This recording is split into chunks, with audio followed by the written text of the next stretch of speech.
to Theology with an English Accent. I'm David. It is currently Thursday morning and I haven't recorded the video yet, so let's get to it. Therefore, my beloved, as you have always obeyed, so now, not only in my presence, but much more in my absence, work out your own salvation with fear and trembling, for God is at work in you, both to will and to work for his good pleasure. So Paul begins the section with therefore. So whenever we read scripture and we see therefore, we have to ask, what's it there for? What's he referring to? So what we need to do is we need to go back to the preceding verses to understand Paul's flow of thought. And in this case, Paul had been speaking about the Philippians and exhorting them to humility and unity, and using Jesus as the perfect example of humility. So as a consequence of that, he's going to talk some more. And he refers to them as my beloved. This is a term of endearment. As I said back at the beginning, this is a letter from friends to friends. Paul isn't writing with the full weight of his authority, because he doesn't have to. He knows the Philippians, they know him, and they share a mutual bond of love. So he says, as you have always obeyed, so now, not only in my presence, but much more in my absence, work out your own salvation with fear and trembling, for God is at work in you, both to will and to work for his good pleasure. So, much in the same way as before, Paul exhorts them to continue in his absence. Whether he's there or not, keep at it. And he tells them to work out their own salvation with fear and trembling.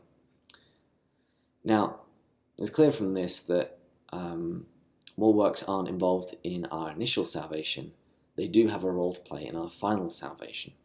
And you only have to just do a brief survey of Scripture to find exhortations to persevering in good works, striving for holiness, fighting against the flesh and the devil.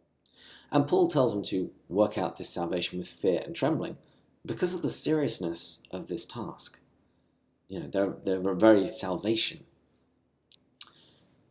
Paul goes on, do all things without grumbling or questioning, that you may be blameless and innocent, children of God without blemish in the midst of a crooked and perverse generation, among whom you shine as lights in the world, holding fast to the word of life, so that in the day of Christ I may be proud that I did not run in vain or labour in vain. Even if I am poured out as a libation upon the sacrificial offering of your faith, I am glad and rejoice with you all. Likewise, you also should be glad and rejoice with me. So Paul begins by speaking about not grumbling and being innocent, children of God within a crooked and perverse generation. And what he's doing here is he's quoting partially, but he's definitely alluding to the Song of Moses. Now this was during the Exodus when Moses reflects and considers the disobedience and the ingratitude of the children of Israel. He says, they have dealt corruptly with him. They are no longer his children because of their blemish. They are a perverse and crooked generation. So here, Paul is alluding to the Song of Moses and saying, don't be like that. Be the opposite. And even his reference to grumbling and questioning was also reminiscent of the Exodus. Because if you've ever read the story of the Exodus, it happens again and again and again. You know, the rebellion of Israel always begins with grumbling. It begins with questioning. And it's not just the fact that they were asking questions, they were questioning God's goodness. So here's a section from Exodus. So the people grumbled against Moses, saying, what are we to drink? In the desert, the whole community grumbled against Moses and Aaron.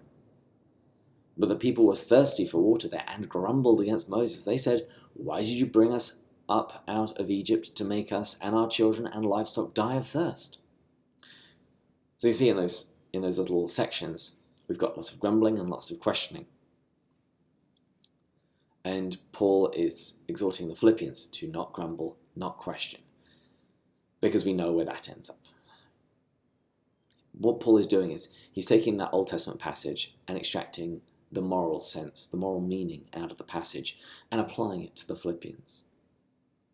Paul goes on, holding fast to the word of life, so that in the day of Christ I may be proud that I did not run in vain or labour in vain. So again, Paul is exhorting them to being steadfast to the word of life. So here he's talking about the gospel that he preached to them. And he wants them to remain steadfast to it, not only for their own good, but so that on the day of Christ, Judgment Day, when all works will be manifested, he may know that he didn't work in vain, that he didn't pour his life out into them in vain. But then he goes on and says, even if I'm to be poured as a libation upon the sacrificial offering of your faith, I'm glad and rejoice with you all. Likewise, you should be glad and rejoice with me. So Paul uses that word rejoice twice. And Paul finds joy in the fact that his life is being poured out. Here it says libation. Other translations will say a drink offering. And this refers to the wine and oil sacrifices, offerings, that were poured out in the temple every morning and evening as the lambs were sacrificed. So once again, Paul is speaking of himself in sacrificial terms, and even the faith of the Philippians as a sacrifice. And he says, because he's pouring his life out like this, the Philippians should find joy in it, because he finds joy. Paul finds joy in pouring out his life for others. Which brings us once more back again to the theme of imitation of Christ. So I don't have any questions today, and the challenge is to memorize a verse from this passage. My two suggestions are verses 12 and 13. Work out your own salvation with fear and trembling, for God is at work in you, both to will and to work for his good pleasure. And the other one is from verse 14. Do everything without grumbling or questioning. Sorry, this video was a little rushed. I will try and get to the next one a little bit in advance next time. But until next time, as Venerable Archbishop Fulton Sheen said, God love you.